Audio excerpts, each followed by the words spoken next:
Hello everyone, आज हम LeetCode का क्वेश्चन नंबर 452 देखने जा रहे हैं। इसका नाम है minimum number of arrows to burst balloons. Question आप यहाँ पे वीडियो पॉज करके पढ़ सकते हैं, बाकी इसको मैं शॉर्ट में बताता हूँ। इसमें हमें एक्स वाई प्लेन दे रखा है, ठीक है। ये एक्स एक्सिस है, ये वाई एक्सिस है। ये हमें प्लेन दे रखा है और इसके ऊपर कुछ बलून्स हैं। और बलून्स को हमने रिप्रेजेंट कैसे करा है, हमने उसका एक्स का हर एक बलून का स्टार्ट इंडेक्स एक्स की वैल्यू, एंड इंडेक्स एक्स की वैल्यू, यानी हमें ये दे रखा है, ये दे रखा है, ये दे रखा है, ये दे रखा है, हर एक बलून का इस तरीके से, ठीक है। ये स्टार्ट है इसका, ये एंड है, ये स्टार्ट है, ये एंड है, ये स्टार्ट है, ये एंड है, ये स्टार्ट है, ये इसका एंड है। हमें ऐसे करके ये वाला पॉइंट्स एरे दे रखा है, राइट। ये सारी एक्स की वैल्यूज़ ही हैं, ठीक है। इसमें कुछ भी वाई नहीं है। वाई हमें दिया भी नहीं हुआ है और ना हमें रिक्वायरमेंट है, तो हमें सिर्फ एक्स कोऑर्डिनेट दिए हुए हैं। और वो कैसे दिए हैं, एक्स का स्टार्ट है, एक्स का एंड है। ये हर एक जो वैल्यू है, ये एक्स का स्टार्ट और एक्स का एंड, एक्स का स्टार्ट एक्स का एंड, एक्स का स्टार्ट एक्स का एंड, वैसे ये भी, ठीक है। वाई अननोन है और हमें इसकी रिक्वायरमेंट भी नहीं है, ठीक है। इसकी रिक्वायरमेंट भी नहीं है और ये अननोन दिया हुआ है। और हमें जो एरोज़ है ना, हमें बर्स्ट करने के लिए बलून्स को वर्टिकली अपवर्ड ऐसे छोड़ने इस डायरेक्शन में, ठीक है। अब हमें ऐसे करके सारे बलून्स बर्स्ट करने हैं, वो भी मिनिमम नंबर ऑफ एरोज़ का यूज़ करके है, ठीक है। ऐसे तो हमारे पास सप्लाई इनफाइनाइट की है, हमारे पास जो सप्लाई है एरोज़ की वो इनफाइनाइट एरोज़ की है, बट हमें बताना कितना है, मिनिमम कितने नंबर ऑफ एरोज़ में हमारा काम हो जाएगा, ये हमें फाइंड करना है, ठीक है। यही हमारा क्वेश्चन मार्क है, हमें फाइंड करना है। अच्छा, वैसे यही जो ऊपर वाला एग्जांपल है, इसको अगर ध्यान से देखें तो अगर हम एक एरो चाहें इसके लिए यूज़ कर सकते हैं, एक एरो से इन दोनों को कर सकते हैं, और एक एरो से इसको कर सकते हैं। तो आई गेस 3 में काम हो जाएगा। मैं यहाँ पे ये मान रहा हूँ कि ई जो है ये पहले छोटा है, ई जो है छोटा है इस वाले एस से। इसको अगर E1 बोल दें और इसको S2 बोल दें, तो ये हमारा E2 जो है ना छोटा है E1 जो है हमारा छोटा है S2 से, ठीक है। ये कंडीशन है, इमेज से मैं समझा नहीं पाया, बट हाँ ये ऐसा अगर केस है तो यहाँ पे एक एरो यूज़ हुआ, हमारा एक एरो इन दोनों को फोड़ के जा सकता है और हमारा एक एरो इसके लिए यूज़ होगा, राइट। ठीक है, ये हमारा क्वेश्चन है। होप आपको ये क्लियर हो गया होगा। चलिए इसका सोल्यूशन की तरफ बढ़ते हैं। सबसे पहले एक एग्जांपल देखते हैं कि ये वाला, यहाँ पे मेरे पास एक B1 बलून है, B2 है, B3 है, और इसको हमें बर्स्ट करना है। तो उसके लिए यहाँ पे मैं देख रहा हूँ कि अगर हम एक एरो इस वाले लाइन के ऊपर छोड़ देते हैं तो उससे ये दोनों बलून बर्स्ट हो जाएंगे, एंड उसके बाद से इसके लिए हम एक और एरो छोड़ देंगे तो ये वाला बर्स्ट हो जाएगा। टोटल 2 में हमारा काम हो गया, ठीक है। अब एग्जाम्पल 2 देखते हैं। एग्जाम्पल 2 में क्या है, जितने बलून है ना इनमें कुछ भी ओवरलैपिंग एक्स की वैल्यूज़ है ही नहीं। यहाँ पे एक्स की कुछ वैल्यूज़ ओवरलैप कर रही थी। इसका जो स्टार्ट है इसके एंड से पहले कहीं आ रहा था, ठीक है। समहाउ इसके पहले एंड के पहले कहीं आ रहा था, और यही नहीं, ये इसके एस के बीच में आ रहा था। इस वाले के स्टार्ट से इसके एंड के बीच में आया इसका सम वैल्यू। तो ये इतना पार्ट ओवरलैपिंग हुआ, तो हम सिंगल एरो से ये दोनों बलून को बर्स्ट कर सकते हैं। इनफैक्ट दो ही क्या, हम infinite number of balloon burst कर सकते हैं अगर सारे एक के ऊपर एक स्टैग टाइप के होते तो, ठीक है। इतने अगर 3 भी हैं तो एक साथ में कर सकते हैं इसको, ठीक। तो अब यहाँ पे इनमें कुछ भी ओवरलैपिंग पार्ट नहीं है, तो हमने तीनों को अलग अलग एरो का यूज़ करके बर्स्ट कर दिया, तो इसका आंसर यहाँ पे 3 आ गया। इसके बाद एक और एग्जांपल देखते हैं। यहाँ पे इस एग्जांपल से ये बताना चाहता हूँ मैं, ये B1 B2 जो है एकदम टच कर रहे हैं, ठीक है। B2 B3 भी टच कर रहे हैं, B3 B4 भी टच कर रहे हैं, ठीक है। ओवरलैप नहीं कर रहे, टच कर रहे हैं। तो उस केस में भी ये होगा, अगर टच भी कर रहे हैं तो भी सिंगल एरो दोनों बलून को बर्स्ट कर सकता है। तो ये वाले लाइन पे अगर मैंने एरो चला दिया तो दोनों बलून बर्स्ट हो जाएंगे। सिमिलरली यहाँ पे ऐसा हो जाएगा, ठीक है। तो यहाँ पे भी 2 एरो से मेरा काम हो गया। अगर मैं चाहता तो शायद यहाँ पे कर देता, बट इससे क्या होता, मेरा ये तो ऑलरेडी बर्स्ट हो गया था इस वाले एरो के थ्रू, ठीक है, और ये वाला भी हो गया था इस वाले के थ्रू। अगर मैं सिर्फ यहाँ पे दोबारा से एक एरो चलाता या फिर यहाँ कहीं चलाता तो मेरा सिर्फ B3 ही हो पाता, ठीक है। B4 मेरा बच जाता। अगर B4 को भी समहाउ किसी से लाना है, हमें नंबर ऑफ एरोज रिड्यूस करने हैं, तो हमने ऐसे पॉइंट पे चला दिया जहाँ पे इनकी वैल्यूज़ जो थी, इसका एंड और इसका स्टार्ट बिल्कुल सेम था, तो भी हमने चला दिया, ठीक है। अगर छोटी होती इसकी एस की वैल्यू तो भी चला सकते थे। अगर जो रेंज मैंने बताया अभी, रेंज का जो कॉन्सेप्ट बताया, अगर इस टाइप का कुछ केस में था तो भी चला सकते थे, तो भी सिंगल से 2 बर्स्ट कर सकते हैं, और अगर टच भी करी हैं तो भी हम सिंगल से बर्स्ट कर सकते हैं, ठीक। एग्जाम्पल 3 हो गया। एग्जाम्पल 4 देखते हैं। एग्जाम्पल 4 में भी कुछ ऐसा ही हो रहा है कि हमने B1 ये चलाया, B1 ये है, B2 ये, B3 ये, B4 ये सारे में बलून्स हैं। और यहाँ पे फिर अब तो ईज़िली दिख रहा होगा कि 2 में कैसे हो गया, क्या सेंस बनता है। क्योंकि अगर ध्यान से देखें, अगर हम इतने से इतने रेंज के बीच में, ठीक है, इतने रेंज के बीच में अगर एरो चला देते हैं तो हम तीनों का तीनों बस्ट कर सकते हैं। सिमिलरली यहाँ से यहाँ पे इतने के रेंज के बीच में अगर एरो चला देते हैं तो हम ये बस्ट कर सकते हैं। ठीक है, आई होप ये क्लियर हो गया होगा क्वेश्चन। ठीक है, आगे बढ़ते हैं। तो अब इतना तो समझ में आ गया कि हम समहाउ ग्रुपिंग कर रहे हैं। ठीक है, बलून्स की ग्रुपिंग कर रहे हैं। ये एक ग्रुप का पार्ट हो गया और ये दूसरे ग्रुप का पार्ट हो गया। और ग्रुप का बेसिस क्या है करने का, इनमें अगर कुछ भी ओवरलैपिंग पार्ट होता है तो हम उसको सेम ग्रुप में डाल सकते हैं। अच्छा, ओवरलैपिंग पार्ट तो यहाँ पे भी है थोड़ा, तो क्या हम इसको भी सेम ग्रुप में डाल सकते थे? हाँ, डाल सकते थे। फिर हम अगर चाहते तो फिर एक ऐसा एरो छोड़ते तो इससे ये दोनों ही बर्स्ट हो पाते, तो ये ऑप्टिमाइज़ नहीं होता। तो अब हमें बस वही देखना है कि अगर एक बार एक बलून बर्स्ट हो गया, जैसे कि ये वाला हो गया, तो उसको हम समहाउ दूसरे ग्रुप में ना डालें तो बेटर है। ठीक है, अब देखते हैं ये हम कैसे कर सकते हैं अप्रोच। अच्छा, अब हमारे पास जो क्वेश्चन है ना, उसमें एक चीज़ है कि ये जितने भी बलून्स दे रखे हैं उनके इंडेक्स रैंडम भी दे रखे हैं। लेट से अगर उधर ऑर्डर ऐसा हो सकता है, B1 दिया हो, फिर B5 दिया हो, तो उसका से B4 दे दिया हो उन्होंने, फिर B3 दिया हो, ठीक है, फिर B2 दे दिया हो। ठीक है, इसकी कोई फिक्स वैल्यू नहीं, फिक्स ऑर्डर नहीं है क्वेश्चन के अंदर, तो हमें समहाउ कुछ ऑर्डर में उसको लाना है। अब वो ऑर्डर क्या हो सकता है, या तो हम सभी के स्टार्ट से स्टार्ट, ठीक है, इन सभी के स्टार्ट से इसको सॉर्ट कर दें, या तो इन सभी के एंड से कर दें। ठीक है, समहाउ हमें कुछ टाइप की ऑर्डरिंग लानी पड़ेगी ताकि हम एक जो ओवरलैपिंग टाइप के बलून है उनकी क्वांटिटी अपने पास बढ़ा सकें।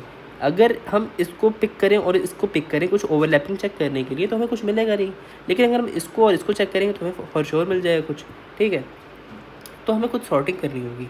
तो अब सॉर्टिंग का टेक्निक कुछ भी हो सकता है, जैसे मैंने बोला, या तो तुम एंड के हिसाब से सॉर्ट कर सकते हो, या तो स्टार्ट के हिसाब से सॉर्ट कर सकते हो, सभी के स्टार्ट के हिसाब से।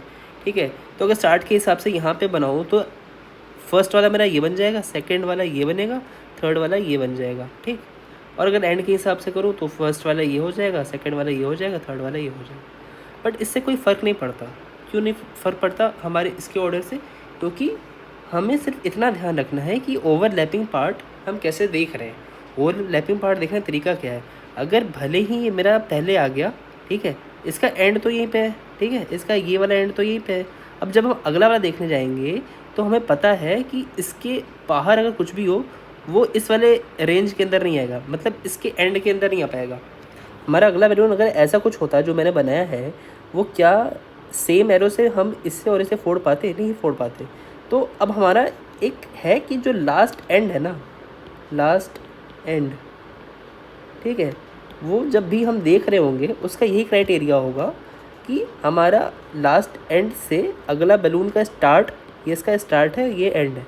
तो अगर इसका स्टार्ट छोटा है हमारे लास्ट एंड से, तो उस केस में छोटा या बराबर है, तो इस केस में हम बस अपने एंड को अपडेट करेंगे और हमारा एंड अपडेट होकर क्या हो जाएगा, मिनिमम वैल्यू हो जाएगी।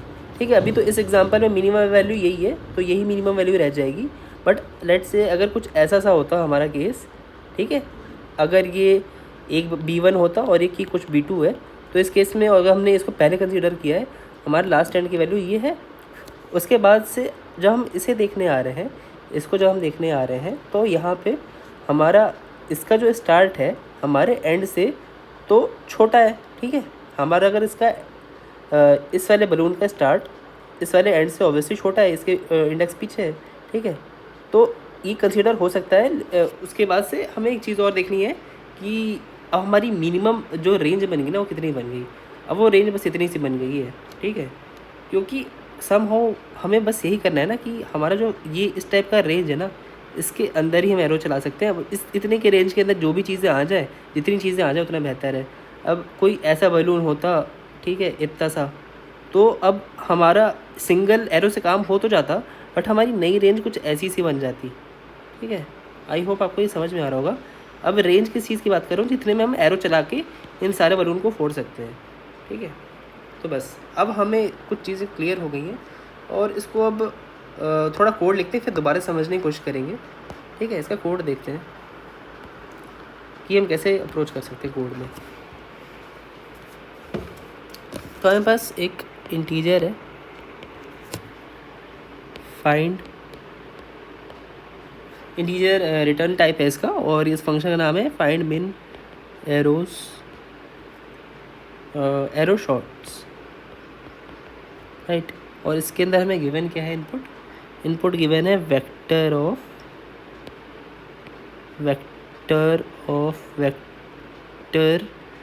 ऑफ इंट एंड लेट से वी बुला लेते हैं। यहाँ पे पॉइंट्स नाम से दिया हुआ था, मैंने इसको वी बुला लेता हूँ फॉर शॉर्ट कोड, थोड़ा इजी रहेगा लिखना कोड।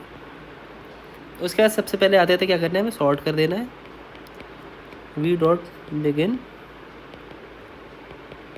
वी डॉट एंड, ठीक है। इसके बाद अच्छा, अब यहाँ पे अगर मैंने सिर्फ इतना V dot begin V dot and लिखा ना, तो ये स्टार्ट के हिसाब से सॉर्ट कर देगा।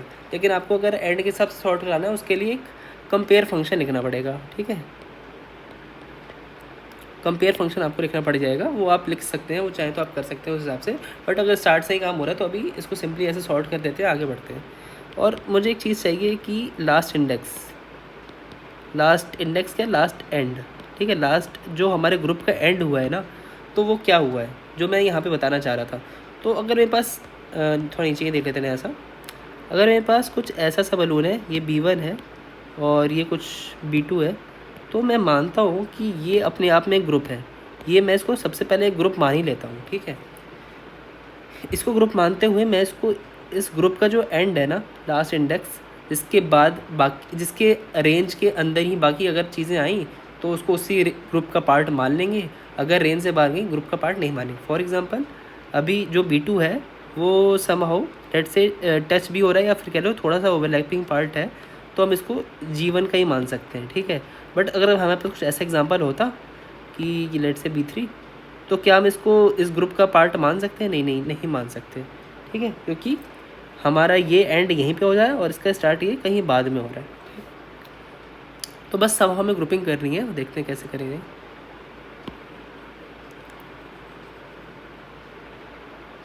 तो जैसे मैंने बोला कि हम पहले वाले को अपने आप में ग्रुप मान लेते हैं और उस ग्रुप का हम एंड बता देते हैं कि उस ग्रुप का मिनिमम जो एंड है वो क्या हो रखा है। उस ग्रुप का जो एंड है वो क्या है हमारा, अगर फर्स्ट वाले को ही मान लें तो 0 और 1, ठीक है।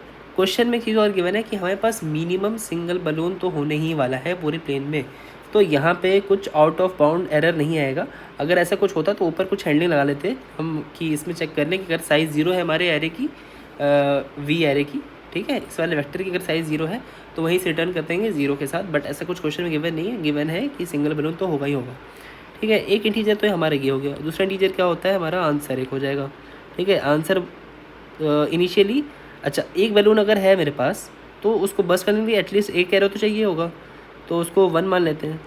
अच्छा इसको ये कह दो नंबर ऑफ एरोज़, ठीक है। ये आंसर को मैं नंबर ऑफ एरोज़ को मैं आंसर यहाँ पे लिख रहा हूँ, इस वेरिएबल का नाम, राइट।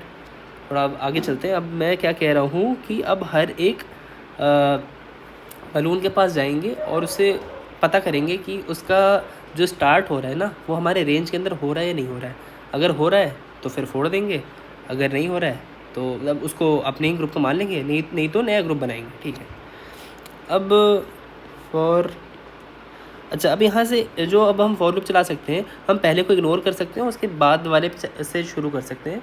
बट अगर हम चाहें तो पहले वाले को कंसीडर कर लेते हैं सेम ग्रुप का, उससे हमारे आंसर पे कोई फ़र्क नहीं पड़ेगा, क्योंकि एक बैलून जो ऐसा है और हम उसको दोबारा कंसीडर करते हैं तो वो समझ लो कि कुछ ऐसा बलून बन गया, ठीक है। ये एक डमी टाइप का बन गया सेम के लिए, तो अभी भी ये सिंगल एरो से दोनों भी फोड़ा जा सकता है, इससे हमारे आंसर को इम्पैक्ट नहीं पड़ेगा। बट आप चाहें तो इंडेक्स 1 से शुरू कर सकते हैं, बट मैं सेम से ही शुरू कर लेता हूँ।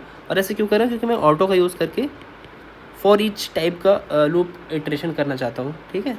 एंड पोजीशन ऑफ वी, मैं int i equal to 0 i less than n वो i++ वाला फॉर लूप ना करके फॉर ईच टाइप का लूप लिख रहा हूँ, ठीक है, कि ताकि मैं हर एक बलून के ऊपर ट्रेवर्स कर सकूँ अब मैं चेक करता हूँ कि हमारा जो लास्ट एंड है ना, हमारा अगर जो लास्ट एंड है या फिर हाँ ठीक है, लास्ट एंड अगर हमारा बड़ा है या इक्वल है पोजीशन ऑफ ज़ीरो, यानी न्यू स्टार्ट, ठीक है, या फिर न्यू स्टार्ट क्या लिख रहे हैं, बलून स्टार्ट लिख देते हैं।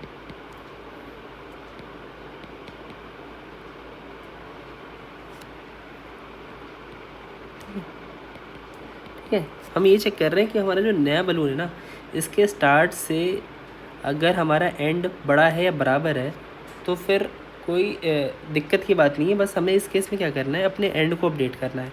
हमारा एंड अब चेंज हो जाएगा, ठीक है, कैसे हो जाएगा, last end equals to minimum of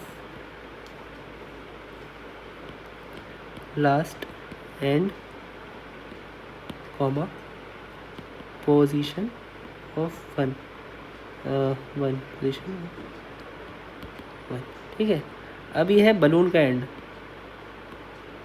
balloon का एंड। अच्छा, अब इतने पार्ट से मैं करना क्या चाहता हूँ, एक हमारा ये बलून था, ठीक है, ये B1 है, और ये था हमारा लास्ट एंड, ठीक है, LE दिखा देता हूँ या फिर लास्ट एंड लिख देता हूँ। अब क्या हुआ कि हमारे पास एक अगला बलून आया जो कि कुछ लेट से इस टाइप का होगा, ठीक, B2। अब इसका जो स्टार्ट है यानी पोज 0, ठीक है, और ये है पोज 1, ठीक है। इसका जो पोजीशन 0 है यानी स्टार्ट है, अगर वो हमारे इसके से छोटा है, क्या लिखा है मैंने, हमारा ये पोजीशन 0 यानी स्टार्ट जो है छोटा है, बराबर है किससे, लास्ट एंड के, तो हमारे सेम ग्रुप का पार्ट हुआ। बट इसके आते ही हमें अपने लास्ट एंड को भी अपडेट करना होगा। लास्ट एंड का मतलब हमारा मैक्सिमम रेंज, इस ग्रुप का मैक्सिमम रेंज कितना जा सकते हैं हम इतना ही जा सकते हैं अभी भी। लेट से अगर हमारे पास फिर से यही B1 है और हमारे पास एक B2 आता है, वो कुछ इस टाइप का है, ठीक है। अभी भी हमारा लास्ट एंड कुछ इस टाइप का है, और ये हमारा पोज 0 है, ये हमारा पोज 1 है, ठीक है। ये हमारा स्टार्ट है और ये हमारा नए वाले बलून का एंड है। तो मैंने क्या बोला कि हमारा जो, थोड़ा इसको और छोटा बना लेते हैं, ज़्यादा समझ में आएगा अच्छे से, ठीक है। हाँ, तो अब मैंने क्या बोला कि अगर ऐसा केस बन रहा है तो क्या यहाँ पे स्टार्ट जो मेरे नए वाले बलून का स्टार्ट है वो हमारे लास्ट एंड से छोटा है, क्या ये वैल्यू ये इससे छोटी है, तो हाँ छोटी तो है, सही बात है। तो अब इस केस में हमें अपने रेंज को, मैक्स रेंज को रिड्यूस करना पड़ेगा या फिर ऑप्टिमाइज़ करना, ऑप्टिमाइज़ क्या, हमारा जो कंडीशन है उस हिसाब से कुछ अपडेट करना पड़ेगा। अपडेट कैसे कर रहे होंगे कि अब हम लास्ट एंड जो भी होगा वो मिनिमम हो जाएगा किसका, लास्ट एंड का, या फिर जो हमारा नया पोजीशन है पोज 1 का, ठीक है। अब हमारे ग्रुप का जो मिनिमम रेंज हो गया वो ये बन गया, यानी अब हम इतने से इतने के बीच में ही एरो फेंक सकते हैं, तब हम इन दोनों फोड़ेंगे, ठीक है। अब ऐसा क्यों किया, ठीक है। लेट से हमारा एक बलून B3 होता ऐसे ऐसे यहाँ तक, ठीक है। अब B3 को क्या होगा ना, B3 अगर हम लास्ट एंड अपडेट नहीं करते तो B3 भी इस वाले का पार्ट बन जाता। लेकिन एक बार ध्यान से सोचो, अगर हम B3 को फोड़ना हुआ और वो हम कुछ उसको जो एरो है वो ऐसे इस डायरेक्शन चली, तो क्या वो B2 को फोड़ पाएगी, क्या B2 अब इस ग्रुप का पार्ट बचा, नहीं। अब B3 और B1 एक पार्ट हो गए, तो हमें समहाउ एक एरो तो एक्स्ट्रा चाहिए हुआ इस सिचुएशन के लिए। Even though B1 and B3 overlap कर रहे हैं, B1 एंड B2 ओवरलैप कर रहे हैं, पर ये तीनों आपस में ओवरलैप तो नहीं कर पा रहे ना, तो हमें दो एरो तो एटलीस्ट चाहिए ही होंगे। एक या तो इन दोनों का ग्रुप बना के फोड़ दो, या तो इसका बना के फोड़ दो। तो हमें लास्ट एंड इसलिए अपडेट करना पड़ेगा ताकि हम अपने ग्रुप को प्रॉपरली अपडेट कर पाएँ, ठीक है। तो हमने अपने लास्ट एंड को अपडेट कर दिया। इसके बाद से अगर ऐसा नहीं हो पाता है कि हमारा जो लास्ट एंड अगर बड़ा या फिर बराबर नहीं हो पाया हमारे नए स्टार्ट के, तो हमें क्या करना पड़ेगा, हमें एल्स पार्ट में क्या करना पड़ेगा कि हमें नंबर ऑफ़ एरोज़ को बढ़ाना पड़ा, ठीक है। अब जैसे यही वाला एग्जांपल देख लेते हैं, B1 B2 यहाँ पे ऑलरेडी ये हो रखा है, अब हमारा लास्ट एंड यहाँ पे था, ठीक है। वापस से बना लेते हैं, B1 है, ये हमारा कुछ B2 है और ये हमारा B3 है, ठीक।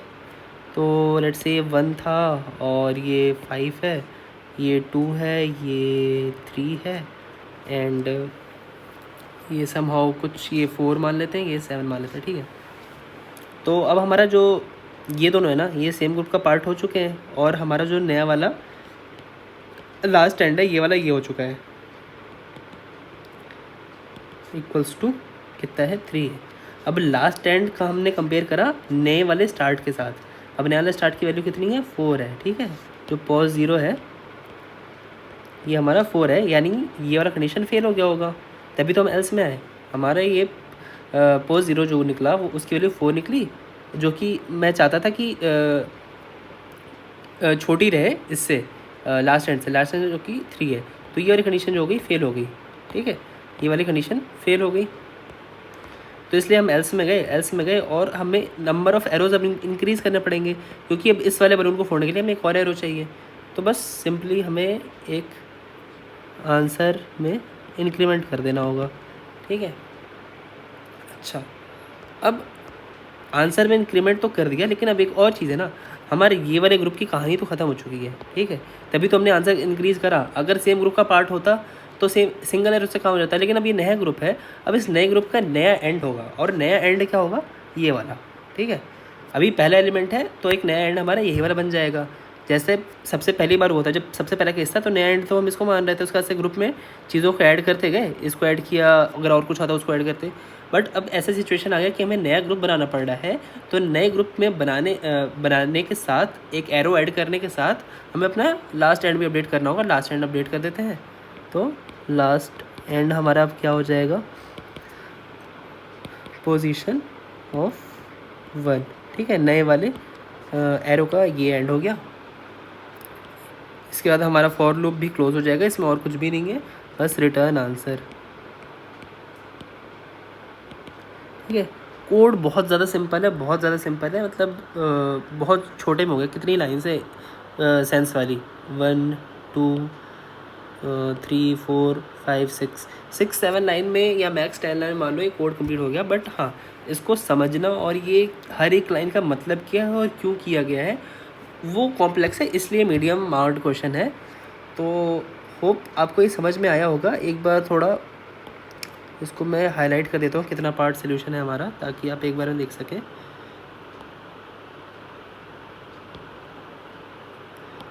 ठीक है, और ये आप सबमिट कर रहे हैं, ये मुझे 80% सोल्यूशन को बीट करता हुआ नज़र आ रहा है। ये सोल्यूशन जब मैंने सबमिट करा है, और ये C++ कोड है। आप बाकी अपने लैंग्वेज के हिसाब से इसको थोड़ा मॉडिफाई कर सकते हैं, सॉर्ट फंक्शन या फिर फॉर ईच फंक्शन आपके फॉर ईच लूप आपके में कैसा होता है वो आप देख सकते हैं। बाकी आई होप कॉन्सेप्ट आपको समझ में आया होगा। इसकी अगर कॉम्प्लेक्सिटी की बात करें तो सॉर्टिंग में हमें कितनी लगती है n log n है, ठीक है। Big of n log n यहाँ पे ये हो गया। उसके बाद से हम फॉर ईच करके इटरेट करें हर एक के ऊपर, और ये सिंगल O1 वाले चेक्स हैं यहाँ पे सारा। यहाँ पे और भी कोई और कुछ कॉम्प्लेक्स काम तो नहीं हो रहा है, ये भी O1 का हो गया मतलब फॉर लूप। तो वर्स्ट केस हमारा टोटल कितना बन गया, वर्स्ट केस का एवरेज किस कह सकते हैं, n log n ही बन गया, राइट। तो ये हो गया इसके सोल्यूशन की टाइम कॉम्प्लेक्सिटी, और ये रहा सोल्यूशन। आई होप आपको समझ में आया हो। Thank you very much.